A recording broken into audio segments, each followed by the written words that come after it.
ಅಮೃತಧಾರಿ ಧಾರಾವಾಹಿಯಲ್ಲಿ ಜಯದೇವ್ನನ್ನು ದಿಯಾ ಜೈಲಿಗೆ ಕಳುಹಿಸಿದ್ದಳು. ಲಕ್ಷ್ಮೀಕಾಂತ್ ದೊಡ್ಡ ಮನಸ್ಸು ಮಾಡಿ ಅವನಿಗೆ ಜಾಮೀನು ಕೊಡಿಸಿದನು. ಮೊದಲೇ ಕಷ್ಟದಲ್ಲಿರುವ ಜಯದೇವ್ಗೆ ಇನ್ನೊಂದಿಷ್ಟು ಕಷ್ಟ ಆಗಬಾರದು ಎಂದು ಲೆಕ್ಕಾಚಾರ ಹಾಕಿದ್ದನು. ನನ್ನಲ್ಲಿ ದ್ವೇಷ ಹುಟ್ಟಿಸಿದವರು ನೀವುಗಳೇ. ನನ್ನ ಗುರಿ ತಲುಪುವವರೆಗೂ ನಾನು ಸುಮ್ಮನಿರೋದಿಲ್ಲ.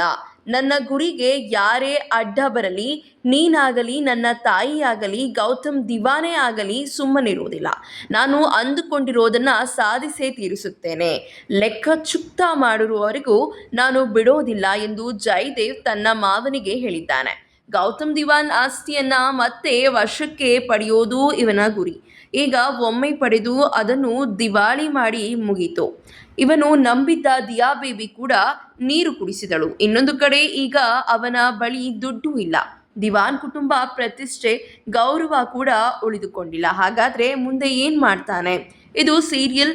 ಒಂದೇ ಕ್ಷಣದಲ್ಲಿ ಶ್ರೀಮಂತ ಬಡವನಾಗುತ್ತಾನೆ, ಬಡವ ಶ್ರೀಮಂತನಾಗ್ತಾನೆ, ಸತ್ತವನು ಬದುಕುತ್ತಾನೆ, ಬದುಕಿದ್ದವನು ಸಾಯ್ತಾನೆ. ಇಲ್ಲಿ ಏನು ಬೇಕಾಗಿದ್ರೂ ಆಗಬಹುದು.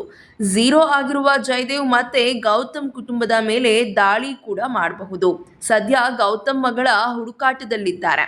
100ಕ್ಕೆ 100ರಷ್ಟು ಮಿಂಚು ಗೌತಮ್ ಭೂಮಿಕಾ ಮಗಳೇ ಆಗಿರುತ್ತಾಳೆ. ಮಕ್ಕಳ ಸಾಗಾಣಿಕೆಯಲ್ಲಿ ಮಿಂಚು ಸಿಕ್ಕಿದ್ದಳು. ಆಮೇಲೆ ಅವಳನ್ನು ಅನಾಥಾಶ್ರಮಕ್ಕೆ ಬಿಡಲಾಯಿತು.